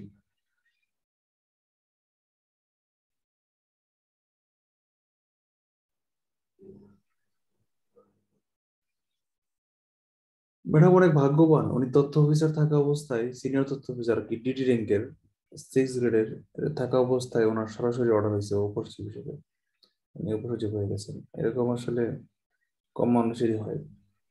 ম্যাডামের ভাগ্য ভালো। জি ভাই, একদিন ইনশাল্লাহ আপনাকেও দেখবো আমরা। ইনশাল্লাহ, দোয়া চাই। ইনশাল্লাহ। আর উপসচিব যে হতেই হবে এমনও কিছু না, আমাদের অনেক স্যাররা ডিএস পুল পাওয়ার পরেও উপসচিব হয় না, বিভিন্ন কারণে। উপসচিবের সুবিধা আছে, কিছু ফিনান্সিয়াল বেনিফিট আছে, সরকার আমাকে একটা গাড়ি দিবে, গাড়ি কেনার জন্য এককালীন টাকা দিবে 30 লক্ষ না কত যেন, এবং সেই গাড়িটাকে মেনটেনেন্স করার জন্য তেল খরচ এবং ড্রাইভার খরচ দেওয়ার জন্য মাসে প্রায় 30-40 হাজার টাকা করে দিবে। আবার আমার বেতন থেকে কিছু কেটেও রাখবে। কিন্তু বেতন থেকে যেটা কেটে রাখবে ওই 50,000 টাকা যে দিবে আমাকে সেটা থেকে উঠে যাবে আমার, ফলে লাভে লসে কাটাকাটি, গাড়িটা থাকবে ফাও। কত সুযোগ সুবিধা, এই জন্যই তো মানুষ পাগল বিসিএস এর এই জন্য জন্য। উপসচিব হওয়ার জন্য চেষ্টা করি। এটা তো আগে ছিল না, এই 3-4 বছর ধরে চালু হয়েছে, আবার এখন স্থগিত আছে। শুনছিলাম যে আন্দোলন করছে অনেকেই, এর চেয়েও সিনিয়র র্যাঙ্কের অন্যান্য ক্যাডারের অন্যান্য ডিপার্টমেন্টের কর্মকর্তারা আছে, ওনারা বলছে যে আমরা এত সিনিয়র ফার্স্ট গ্রেড সেকেন্ড গ্রেডের কর্মকর্তা হয়ে কেন গাড়ি পাবো না। তখন সরকার এটা নিয়ে একটু চিন্তা করতেছে কি করা যায়। আমি আপডেট জানি না কি অবস্থা আছে। তো গাড়ি তো জাস্ট একটা সামান্য জিনিস, একজন উপসচিবের তুলনায় বা একজন সচিবের তুলনায় একটা গাড়ি বলেন, একটা বাড়ি বলেন, এগুলো খুব সামান্য জিনিস। ওরা গাড়ি বাড়ি চিন্তা করে, ওরা চিন্তা মানে করে সম্মান টাইপের নির্ভর ব্যাপার। সম্মান বড় কথা, যেমন তেমন ওরা চিন্তা করে পদ্মা সেতু নিয়ে, ওরা চিন্তা করে বঙ্গবন্ধু স্যাটেলাইট নিয়ে, ওরা চিন্তা করে বাংলাদেশের অর্থনীতি নিয়ে, ওরা চিন্তা করে বাংলাদেশ মিয়ানমার আন্তঃরাষ্ট্রীয় ক্ষমতা সম্পর্ক নিয়ে। সব বাড়ি গাড়ি তো সিম্পল এন্ট্রি লেভেলের অফিসারদের জন্য। যদিও উপসচিব খুব বড় লেভেলের অফিসার না, এন্ট্রি লেভেলের অফিসারই বলা যায়। 10 বছর চাকরি করে উপসচিব হয়ে যায়, 10-12 বছর চাকরি করে, এটা এন্ট্রি লেভেল বলা যায় না। উপসচিব হইলে তাকে বলা যায় যে হ্যাঁ এতদিনে উনি মিড লেভেলের একজন অফিসার, বাংলাদেশের পলিসি মেকার হয়েছেন, মিড লেভেলের অ্যাডমিনিস্ট্রেটর। উপসচিব অ্যাকচুয়ালি শুধু যে প্রশাসন ক্যাডার থেকে হয় তা না, সব ক্যাডার থেকেই ডিএস পুলে যাওয়া যায়। প্রমোশন সিস্টেম কি সব করে একই রকম? না, সব ক্যাডার একরকম না, নিয়ম একই রকম, কিন্তু পোস্ট খালি না থাকলে প্রমোশন হয় না, এটা আবার নিয়ম আছে। ফলে দেখা যায় অনেক ক্যাডারেরই বয়স হয়ে গেছে ঠিকই, প্রমোশনের সময় হয়ে গেছে, কিন্তু পদ খালি নাই, এই জন্য প্রমোশন পায় নাই। এই ঘটনাটা ঘটে আর কি। আচ্ছা, আমরা আসি স্নায়ুতন্ত্রের কাজ কি। স্নায়ুতন্ত্রের প্রধান অঙ্গকে মস্তিষ্ক, আর স্নায়ুতন্ত্রের মস্তিষ্কের ভিতরে বা এবং কি সারা দেহের স্নায়ুতন্ত্রের কার্যকরী একককে বলা হয় নিউরন। Hugh important. আমরা কি শিখলাম? শ্বসনতন্ত্রের কার্যকরী একক কি? অ্যালভিওলাস। কথা বলেন, আমার সাথে থাকেন, আনমিউট করে রাখেন প্রয়োজনে।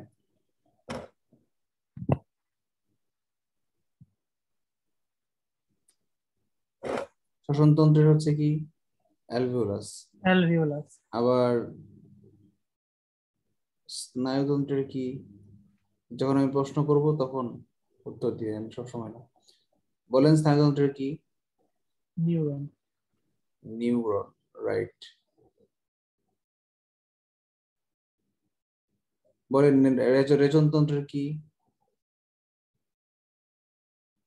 রেচনতন্ত্রের এক, নেফ্রন। Yes, nephron. গুড। মানব দেহের দীর্ঘতম কোষ কোনটি? স্নায়ু কোষ, ইম্পর্টেন্ট। আর পৃথিবীর দীর্ঘতম কোষ কোনটি? উট পাখির ডিম। পৃথিবীর সকল প্রাণীর মধ্যে দীর্ঘতম প্রাণী কোষ হচ্ছে উট পাখির ডিম। আর মানব দেহের যে সব ধরনের কোষ, এর মধ্যে সবচেয়ে বড় কোষ হচ্ছে স্নায়ু কোষ। মানব দেহের সবচেয়ে ক্ষুদ্রতম কোষ কি, কেউ বলতে পারেন? অনুচক্রিকা। সবচেয়ে ক্ষুদ্র কোষ হচ্ছে প্লেটলেট বা প্লাটিলেট। মস্তিষ্কে প্রায় 10 বিলিয়ন মানে 1000 কোটি নিউরন থাকে। একটু শিখে রাখেন, 1 বিলিয়ন মানে 100 কোটি, তাহলে 10 বিলিয়ন মানে কি? 100 ইন্টু 10 কোটি মানে 1000 কোটি। তো যে তন্ত্রের সাহায্যে মানুষ বাহ্যিক এবং অভ্যন্তরীণ উদ্দীপনায় সাড়া দেয়, বিভিন্ন দৈহিক শারীরবৃত্তীয় কাজের সামঞ্জস্য করে, তাকেই বলে স্নায়ুতন্ত্র। এক কথায় মানুষের দেহকে চালায় কে? আমি যে কথা বলছি, কে বলেছে? আমি যে আপনাদেরকে পড়াবো, এই সিদ্ধান্তটা কে দিয়েছে? আমার ব্রেন দিয়েছে। ব্রেনের কোন অংশ? স্নায়ু অংশটা। অ্যারিথমেটিক এন্ড লজিক্যাল ইউনিট মনে আছে? Input, output, CPU.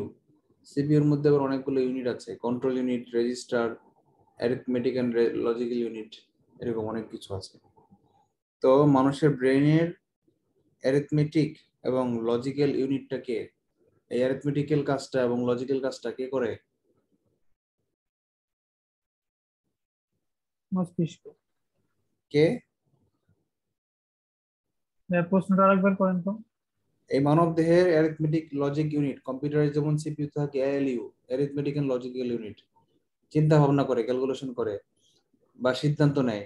মানুষের ব্রেনকে চিন্তা ভাবনা, কল্পনা, সিদ্ধান্ত, যুক্তি এগুলা করার পিছনে, ব্রেইন। হ্যাঁ ব্রেনের ওই চিন্তাগুলা করার পিছনে কোন অংশটা জড়িত? ব্রেনের কোন অংশটা? নিউরন। স্নায়ুতন্ত্র। স্নায়ুতন্ত্র মানে তো ব্রেন। তার ভিতরে কোনটা? স্নায়ুতন্ত্রের ভিতরে কোনটা? নিউরন। নিউরন। হ্যাঁ, আচ্ছা, এবার আমরা মস্তিষ্ক সম্পর্কে শিখি। স্নায়ুতন্ত্রের একটা অংশ হচ্ছে নিউরন এবং মস্তিষ্ক। তবে মস্তিষ্কটা হচ্ছে কি প্রধান অংশ, কারণ মানুষ মূল চিন্তাগুলা, মূল কাজগুলা ব্রেন দিয়ে করে, কিন্তু সারা দেহে জাস্ট শুধুমাত্র কিছু নার্ভ সেন্সর আছে আর কি, সেন্সর নার্ভ, মানে তাপমাত্রা সহ্য করে, কুতা সহ্য করে, ব্যথা সহ্য করে, আঘাত সহ্য করে, পোকা সহ্য করে, বলে দেয় ব্রেনকে, বলে যে আমার তোমার পায়ে মশা বসছে, কামড়াইতেছে, চড় দেও না কেন। ঠিক আছে, কিন্তু এইগুলো হচ্ছে মানুষের দেহে অলফ্যাক্টরি বা অপলোমোটর স্নায়ু, এরা সামান্য কাজ করে। মেইন যে কাজটা করে সেই কাজ, সেই মেইন সিদ্ধান্ত গ্রহণকারী বা অনুভূতি বা আবেগ বা ভালোবাসা, মানুষ বলে না ভালোবাসার ছবি দেয় হার্ট, কারণ কি ভালোবাসলে বা প্রেমিকার সন্তান পাইলে হার্টবিট বাড়ে, এই জন্য মানুষ মনে করে ভালোবাসাটা বোধ হয় হার্ট থেকে উৎপন্ন হয়। আসলে কি ভালোবাসা বা প্রেম হার্ট থেকে উৎপন্ন হয়? ভালোবাসা উৎপন্ন হয় ব্রেন থেকে।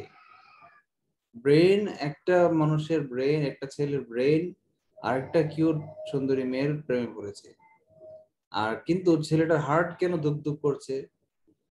কারণ ব্রেনের সাইড ইফেক্ট, ব্রেন যে সুন্দরী মেয়ের চেহারার প্রেমে পড়েছে তার সাইড ইফেক্ট হচ্ছে কি ওই ছেলের হার্ট ধুক ধুক করছে।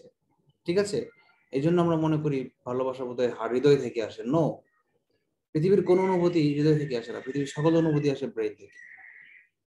ভালোবাসা বলেন, ঘৃণা বলেন, ক্রোধ বলেন, রাগ, ভয়, আকাঙ্ক্ষা, ইচ্ছা, কামনা, বাসনা, যৌনতা যা আছে, ভালো লাগা, ভালোবাসা, প্রণয়, অনুনয়, বিনয় যা আছে সব আসে কি ব্রেন থেকে। ব্রেন বলে যে না এই লোকটা ভালো না। আচ্ছা, মস্তিষ্কের সেরেব্রাম, এগুলো আসলে শেখার দরকার নাই। সেরেব্রাম, সেরেবেলাম এগুলো হচ্ছে কি কর্টেক্স, সেরেব্রাম, সেরেবেলাম, কর্টেক্স এগুলো কি? এগুলো হচ্ছে মস্তিষ্কের বিভিন্ন অংশের নাম। মানুষের চিন্তা শক্তি, শীত, গ্রীষ্ম, লজ্জা, ক্রোধ প্রভৃতি অনুভূতি নিয়ন্ত্রণ করে কে? সেরেব্রাম। শুধু একটা লাইন শিখে রাখেন, সেরেব্রাম সম্পর্কে বিশাল আলোচনা করার সম্পর্ক দরকার নাই। এমবিবিএস এর একটা বিশাল চ্যাপ্টারই আছে সেরেব্রাম নিয়ে, বিশেষ টপিক, ক্রেডিট না কি জানি বলতে ভুলে গেছি। তার মানে এত কিছু না জেনে যদি সংক্ষেপে এটুকু জানি যে মস্তিষ্কের বিভিন্ন অংশের একটা হচ্ছে কি সেরেব্রাম, আর এই সেরেব্রামে কি থাকে, কি করেছে? মানুষের চিন্তা শক্তি, শীত, গ্রীষ্ম, লজ্জা, ক্রোধ এরকম সকল ধরনের অনুভূতি নিয়ন্ত্রণ করে সেরেব্রাম। আচ্ছা, আবার বলে না জ্বর আসছে, জ্বর আসলে এই হাইপোথ্যালামাস থেকে সিগন্যাল যায়। হাইপোথ্যালামাস মানবদেহের প্রত্যেকটা কোষকে বলে তোমরা তাপমাত্রা বাড়ায় দাও, ঘরে শত্রু ঢুকছে, অনেক জীবাণু ঢুকছে, আমরা মারতে পারতেছি না, তোমার দেশের ইমিউনি সিস্টেম তোমার জীবাণুগুলোকে মারতে পারছে না, তাপমাত্রা বাড়ায় দাও, জ্বর আসুক তোমার, ভালো হবে। এটাকে বলা হয় কি হাইপোথ্যালামাস। পিছন দিকে থাকে, গোল গোলাপি রঙের, দেখবেন। 24 বছর বয়সে মানুষের স্নায়ু বুদ্ধির বিকাশ সম্পন্ন হয়, লেখার কিছু নাই। অনেকের 18 বছরে হয়ে যায়, অনেকের 32 বছরও হয় না। যেমন আমার 31 বছর, 30 বছরও হয় নাই, করবেন কি? বুদ্ধি বিকাশ হয় না এমন করবেন কি? আবার রায়হানের যেমন 22 বছরে হয়ে গেছে বুদ্ধির বিকাশ, কি করা যাবে বলো?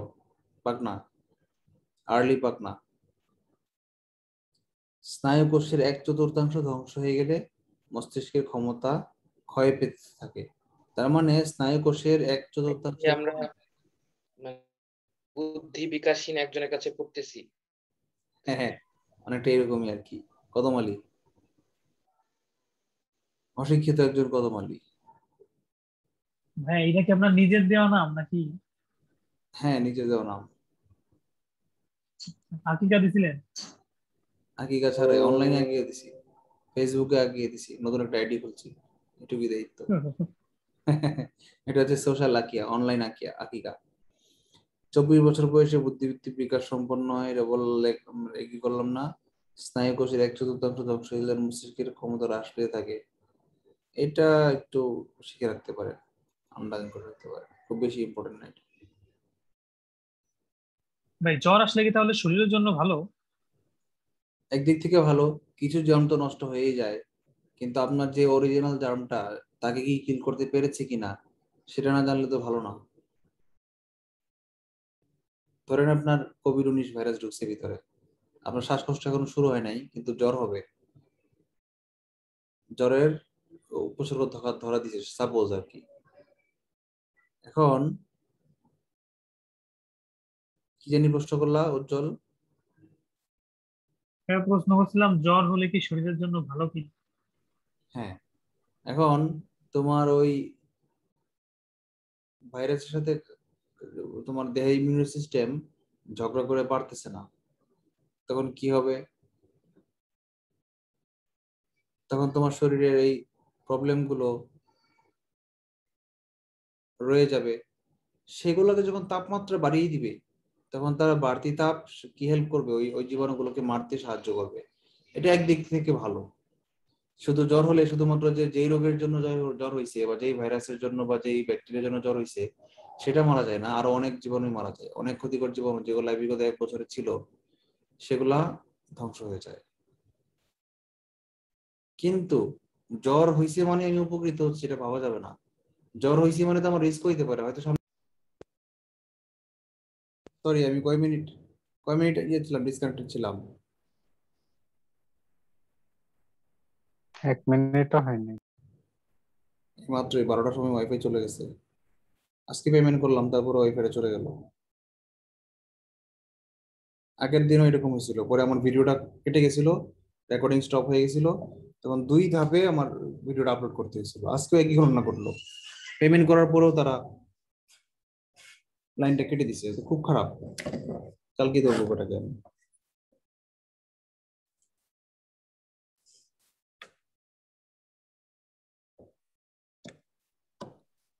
যা বলছিলাম যে জ্বর হইলে আপনার ভালো হয়েছে এটা বলা যাবে না। জ্বর হয়েছে মানে সে আপনার বডির এক্সট্রিম পর্যায়ে অনেক বেশি পরিমাণে মানে মাত্রাতিরিক্ত ব্যাকটেরিয়া ভাইরাস ঢুকেছে, এটাকে ধ্বংস করার জন্য আপনার ইমিউনি সিস্টেম তাপমাত্রা বাড়াই দিচ্ছে ঠিকই, কিন্তু যদি সে তাপমাত্রা বাড়ানোর ফলে সবগুলা ভাইরাসকে মারতে পারে তাহলে ভালো। কারণ সে ওই ভাইরাস মারা ছাড়াও আপনার দেহে যে আগে কিছু ভাইরাস ছিল খারাপ, সেগুলোকে সহ মেরে ফেলছে। একদিক থেকে জ্বর হওয়ার পরে আপনি ফ্রেশ। কিন্তু যদি এমন হয় যে ভাইরাস এত পরিমাণে বেশি ছিল যে জ্বর হয়েও আপনার বডিটাকে সে ইয়ে করতে পারেন না, আপনি জ্বরে একদম কাবু হয়ে গেলেন, শুকায় গেলেন, পরে জ্বর হইলো, অথবা জ্বরে মারাই গেলেন আর সার্ভাইভ করতে পারলেন না, তাহলে তো এই জ্বরের লাভ নাই। আচ্ছা, এবার আমরা মস্তিষ্কের কয়েকটা অংশ দেখি এবং শিখি।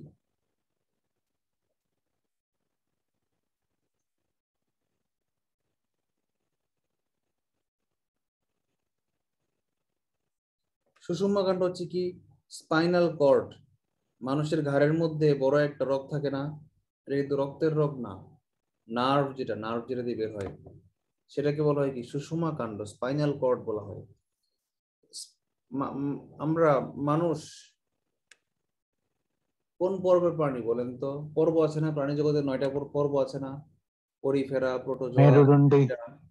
হ্যাঁ মেরুদণ্ডী কর্ডাটা। ইয়েস, ইংলিশ বলেন কর্ডাটা। কর্ডাটা মানেই হচ্ছে কি?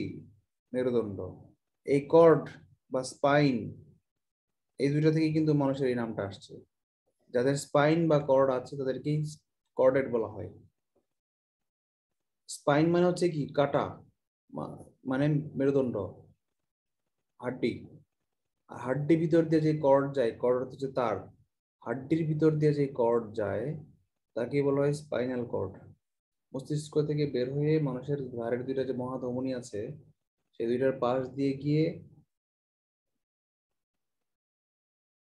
নিচে নামে একদম মানুষের যে স্পাইনাল ডিস্ক গুলো আছে, মেরুদণ্ডের যে পিঠের যে গোল গোল চাকতি গুলো আছে, ভার্টিব্রা গুলো আছে আর কি, সেগুলোর ভিতর দিয়েও নার্ভ মুভ করে একদম নিচ পর্যন্ত চলে যায়, সারা দেহের বিভিন্ন জায়গায় ছড়িয়ে যায় সুষুম্না কাণ্ড। আচ্ছা,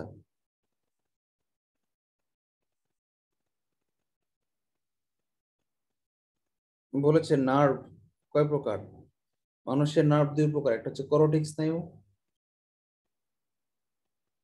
আর একটা হচ্ছে সুষুম্না স্নায়ু, স্পাইনাল নার্ভ।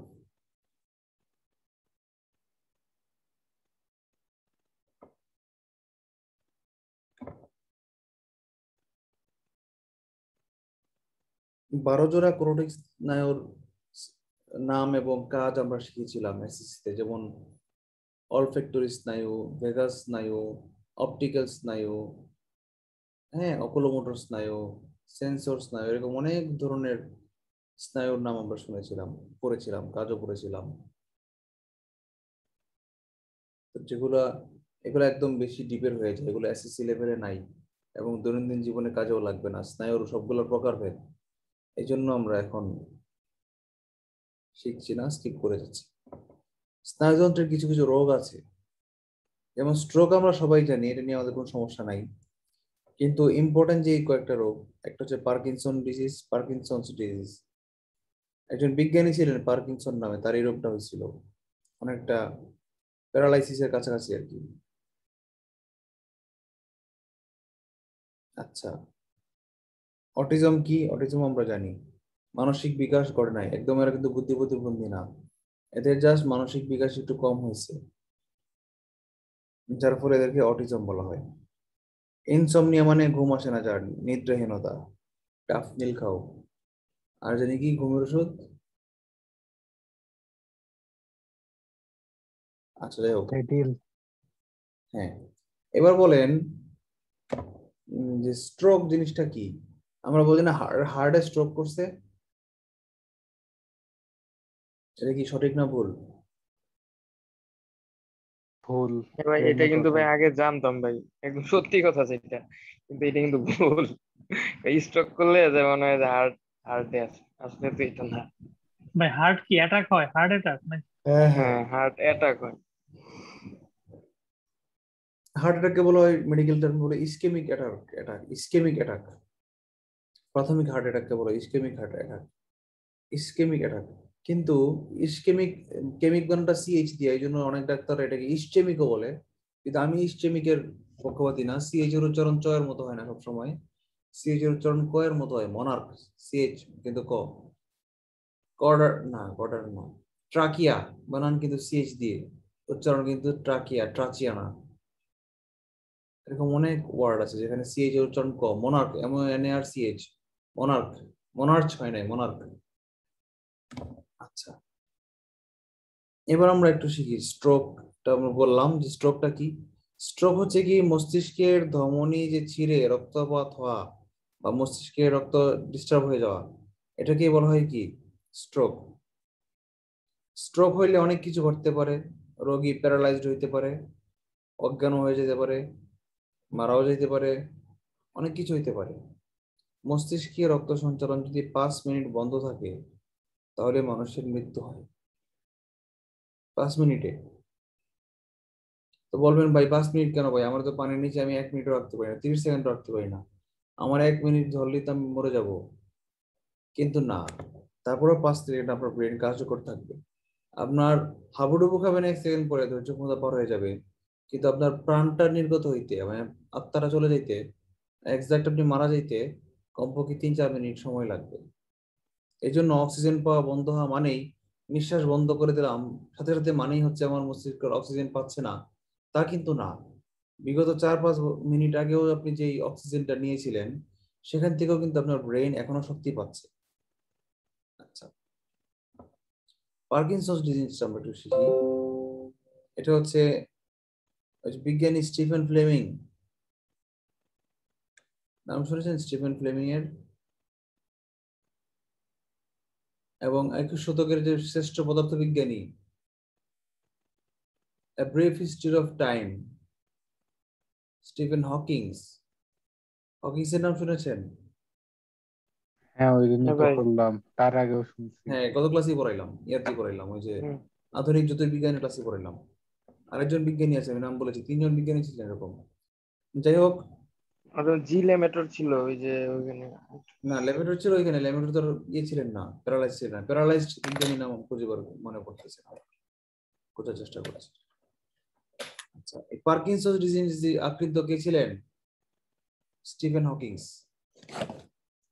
এই জন্য তার বডির একটা অংশ কি প্যারালাইজড হয়ে গেছিল, তার ব্রেইন কিছু অংশ অকার্যকর ছিল। বেচারা এই ব্রেইনটাকে কি পরিমাণ কষ্ট দিচ্ছে দেখছেন। বিগ ব্যাং নিয়ে গবেষণা করছে, শুধু তাই না, তার ব্রেইনের সাথে সে আর্টিফিশিয়াল ইন্টেলিজেন্স সংযুক্ত করছে। এটা কিরকম? তার মুখে বলতে হয় না যে চেয়ার আগাও, সে তো হুইল চেয়ারে বসা, একটা অত্যাধুনিক হুইল চেয়ারে বসা। হুইল চেয়ারকে বলতে হয় না, হুইল চেয়ারে খালি সে মনে মনে চিন্তা করে আমি যাই একটু সামনে আগাই, আমি ওই ডায়াসের কাছে যাই বক্তব্য দিব, অথবা ফ্রিজের কাছে যাই, খুলে আমি পানি খাবো, সে খালি মনে মনে চিন্তা করবে, যাই, চলে যাবে। এই হুইল চেয়ারটা অটোমেটিক ফ্রিজের কাছে চলে যাবে। ভাইয়া দেখা গেলো এমন একটা জায়গা যেখানে বিপদ হওয়ার সম্ভাবনা আছে, তো আমি মনে মনে ভাবলাম যে আমি কি ওইখানে একটু যাবো বা যাই, তখন কি হবে? তাহলে তো হুইল চেয়ার না থাকলেও তুমি যাবা। হুইল চেয়ার তো তোমার ইচ্ছার বিরুদ্ধে তোমাকে জোর করে ধরা জঙ্গলে নিয়ে যাবে না।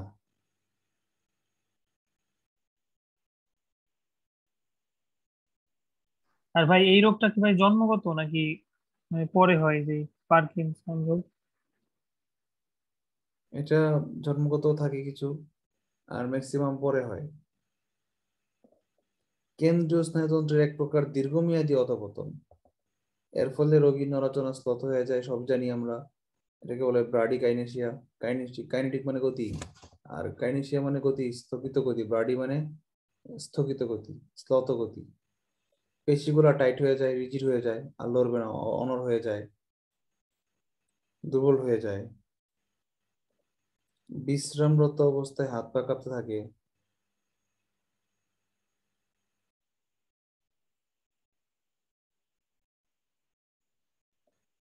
এই রোগের কারণ অজ্ঞাত। আপনি যেটা বললেন না যে ব্রেনের কারণে হয় জন্মগতভাবে নাকি পরবর্তীতে হয়, তো এখনো এটার কারণেই বেশ বিজ্ঞানীরা বের করতে পারেনি। তাইলে আপনার 100 বছর আগে আপনার দাদার যে ছিল, দাদার বাবার যে পার্কিনসন ডিজিজ ছিল, উনি কি এই রোগের নাম জানতো? জানতো না তো। সুতরাং এটা জেনেটিক কিনা, এটা একমাত্র ওই ভাইরাসের বা ব্যাকটেরিয়ার কিছু না কিছু একটা আবিষ্কার তো হবে। সেই অণুজীবের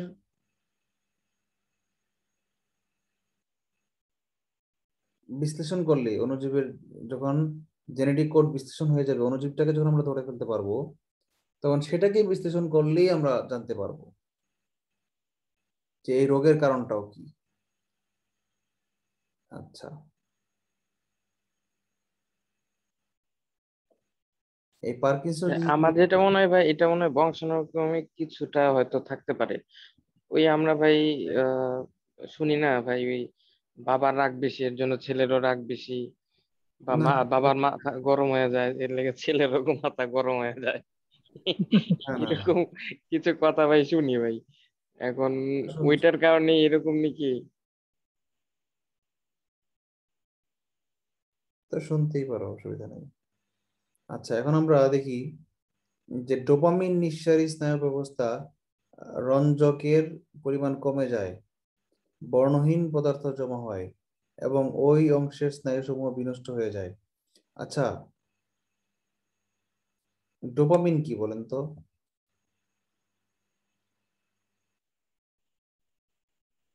হরমোন। হ্যাঁ, হরমোন। সে আপনার নার্ভাস সিস্টেমকে নিয়ন্ত্রণ করে, হার্টবিটকে নিয়ন্ত্রণ করে। আচ্ছা, তাহলে আমরা কি শিখলাম? এই রোগের কারণটা কি? অজ্ঞাত, জানা নাই। এই রোগের ফলাফলটা কি? রোগ হলে কি হয়? আক্রান্ত ব্যক্তির মস্তিষ্কের কালো অংশ থেকে ডোপামিন নিঃসারী স্নায়ু ব্যবস্থা বা রঞ্জকের পরিমাণ কমে যায়, আর বর্ণহীন বস্তু জমা হয় এবং ওইগুলাই কি স্নায়ুকে বিনষ্ট করে দেয়। তার মানে আমরা কি জানলাম? পার্কিনসন্স ডিজিজ কারণটা অজ্ঞাত, আর কিছু এখান থেকে ইয়ে আসার নাই। আরেকটা কিছু আসতে পারে যে পার্কিনসন মানুষের কোন হরমোনকে মানে ব্যাহত করে। হয় আনসার কি হবে?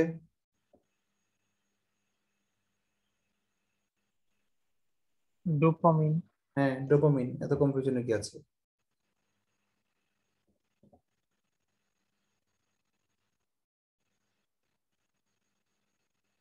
একটি পূর্ণাঙ্গ স্নায়ুকোষকে বলা হয় নিউরন। প্রাণীতে এর দীর্ঘতম কোষ নিউরন, একটাকে আমরা পড়েছি। ক্ষুদ্রতম কোষ অনুচক্রিকা, এটাও পড়েছি। নার্ভাস সিস্টেমের স্ট্রাকচারাল, গাঠনিক এবং কার্যকরী একককে বলে কি? নিউরন। মস্তিষ্ক কোন তন্ত্রের অংশ? দেখেন 34তম বিসিসি কি আসছে, এটা হইলো? এটা কোনো আসার মতো কোশ্চেন হইলো? মস্তিষ্ক স্নায়ুতন্ত্র, কথাই বলতেছি মস্তিষ্ক নিয়া, স্নায়ু নিয়া।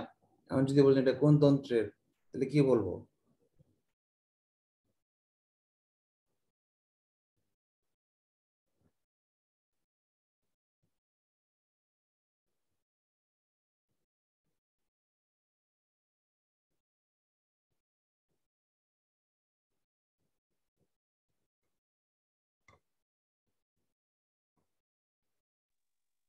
ওই ভাই সেরা অবজেক্টিভ পাইছিলাম ভাই ওই কনস্টিপেশন, সেরা হ্যাঁ, অবজেক্টিভ ভাই। কনস্টিটিউশন। কনস্টিটিউশন মানে এটা সংবিধান। ভাই সেরা অবজেক্টিভ। আচ্ছা, মানুষের স্পাইনাল কর্ডের দৈর্ঘ্য কত? প্রায় 18 ইঞ্চি। ওই যে স্পাইনাল কর্ড, ঘাড় থেকে যে রগটা বের হয়ে যায় একদম স্পাইনের নিচ পর্যন্ত, অনেকগুলো ইয়া চলে যায়, নার্ভ চলে যায়, এটাকে বলা হয় স্পাইনাল কর্ড। এটা প্রায় 18 ইঞ্চি। ভাই ওই এরকম মনে হয় ভাই। আপনি কি এলিয়েনের মুভি দেখছেন? Alien predator. এলিয়েন অনেক মুভি দেখছি। এলিয়েন প্রিডেটরের মুভিগুলো দেখছেন ভাই? ওখানে দেখবেন যে ভাই মানুষ ভাই ছিঁড়া ফিরা ফেলে, ওই মাথাটা যখন টান দিয়ে উঠায় নিয়ে আসে দেখবেন যে ভাই ওই যে ইসের মতো বাইরে আছে ভাই, মানে একদম ইয়া সহ এই এই রক টক সহ। স্পাইনাল কর্ড যে আপনি যেটা বললেন ভাই, একদম মাথার সাথে লাগানো না ভাই ইয়াটা, হ্যাঁ হ্যাঁ হ্যাঁ, ঘাড়ের সাথে লাগানো। একদম ওইটা সহ একদম টান দিয়ে নিয়ে আসে, ওই পাইপের মতো দেখা যায় আর কি। হ্যাঁ, বেশি লাগে কিনা লাগে। হ্যাঁ আচ্ছা, স্পাইনাল নার্ভ কতগুলা? 31 জোড়া। ইয়েস, 31 জোড়া মানে কয়টা? 62টা। আবার 24টা মানে কি? 12 জোড়া। মানবদের তাপমাত্রা একটু আগে পড়ছি, হাইপোথ্যালামাস। জ্বরের প্রসঙ্গ আসলো যখন, চিন্তার সঙ্গে মস্তিষ্কের কোন অংশ? সেরেব্রাম। সামনের যে মস্তিষ্কটা আছে না, কপালের অংশটা, কপালের নিচে যেটা থাকে, সেটাকে সেরেব্রাম বলা হয়। সেরেব্রাম, সেরেবেলাম, মেডুলা অবলঙ্গাটা, এরকম 3টা নামে ভাগ আছে মানুষের মস্তিষ্কের গঠন। আচ্ছা,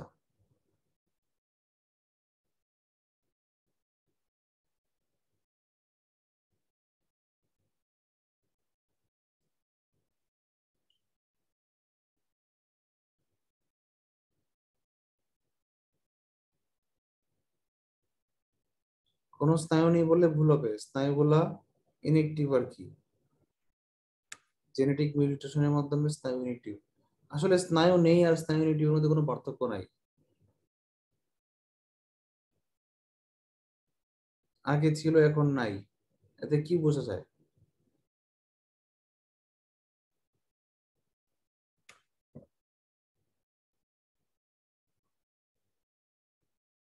অনুভূতিগুলো কোথায় থাকে?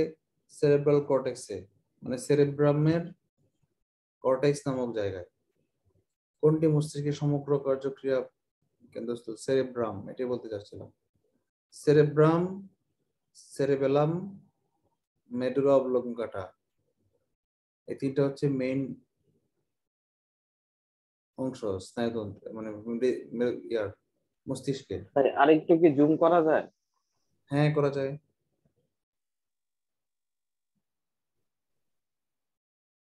মস্তিষ্কের কর্মক্ষমতা কত অংশ ক্ষয় পেলে ভাই ঠিক স্নায়ু, আছে। এটা পড়েছিলাম 1/4, 25%। 1/4 মানে কি? 25%। মস্তিষ্কের স্নায়ু কোষগুলা বা নিউরন গুলো যদি 25% নাই হয়ে যায়, তাহলে এই মস্তিষ্কের ক্ষমতা কমে যাবে, চিন্তা করার ক্ষমতা, মনে রাখার ক্ষমতা কমে যাবে। মানুষের মৃত্যু হয় যদি রক্ত সঞ্চালন 5 মিনিট বন্ধ থাকে, একটু আগে বললাম।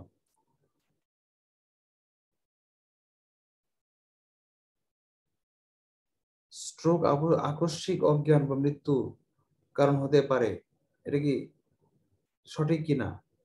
হ্যাঁ সঠিক। না, এটাতে সঠিক বিঠিক জানতে চায় না, আরো কিছু তথ্য বলছে।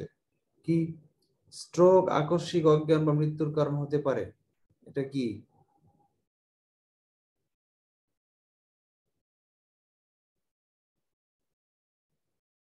এটা কি মানে স্ট্রোক আকস্মিক অজ্ঞান বা মৃত্যুর কারণ হতে পারে, সঠিক? এটা কি? এটা কি?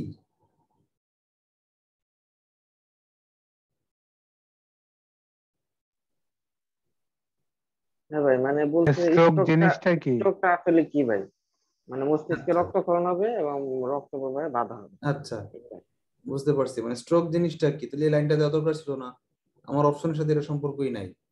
স্ট্রোক মানে কি মস্তিষ্কের কোনো একটা জায়গা ছিঁড়ে, বলেছিলাম না, মস্তিষ্কের কোনো একটা ধমনী ছিঁড়া ব্লিডিং হওয়া, ভিতরে বডির ভিতরে ব্লিডিং হওয়া, ইন্টারনাল ব্লিডিং, এটা হচ্ছে স্ট্রোক। মস্তিষ্কের ছিললে তাকে বলা হয় স্ট্রোক, আর হৃৎপিণ্ডের ছিললে তাকে বলা হয় কি হার্ট অ্যাটাক। কোনো পার্থক্য নাই। তাহলে হৃৎপিণ্ডে সজোরে বন্ধ হওয়া না, মস্তিষ্কে রক্তক্ষরণ ও রক্ত প্রবাহ মানে সঞ্চালন, ইয়েস।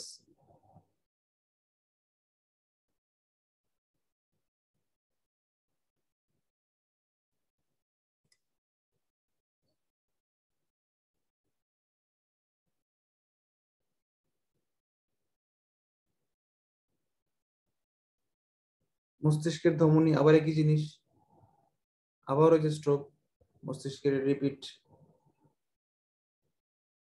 স্ট্রোকের প্রধান লক্ষণ কি? চোখে ঝাপসা দেখা হইতে পারে, কথা তো বলবেই না, তোতলামি হচ্ছে স্ট্রোকের প্রধান বৈশিষ্ট্য। মাথা ঘুরাবে, লোকটা এক জায়গায় বসে পড়তে চেষ্টা করবে, আর কথা বলতে চাইবে কিন্তু কথা তোতলামি হয়ে যাবে, কথা বলতে পারবে না। চোখেও ঝাপসা দেখবে, হঠাৎ দুর্বল হয়ে যাবে, রাইট, এবং শরীরে কোনো অংশ অবশ্যই যেয়ে থাকবে, রাইট। হঠাৎ তন্দ্রাচ্ছন্নতা হওয়া বা চলতে ফিরতে সমস্যা অনুভব করা, হ্যাঁ সঠিক। উপরে সবকটি বা যে কোনো একটি, এক বা একাধিক রোগ হইতে পারে, সবগুলো হইতে পারে। এটা হচ্ছে স্ট্রোকের লক্ষণ। মানে কি স্ট্রোক করার ইমিডিয়েট পরবর্তী মুহূর্তের, স্ট্রোক করছে একবার 4 মাস পরে বা 3 মাস পরে, এটা কিন্তু আর প্রভাব ধরতে পারা যাবে না, কিন্তু তার ক্ষতি যা হওয়ার তা কিন্তু ওই স্ট্রোকে করে রেখে গেছে। আচ্ছা, হার্ট অ্যাটাক ও স্ট্রোক সম্পর্কে কোনটা সঠিক না? হার্ট অ্যাটাক হলে হৃৎপিণ্ডের কিছু টিস্যু মারা যায়।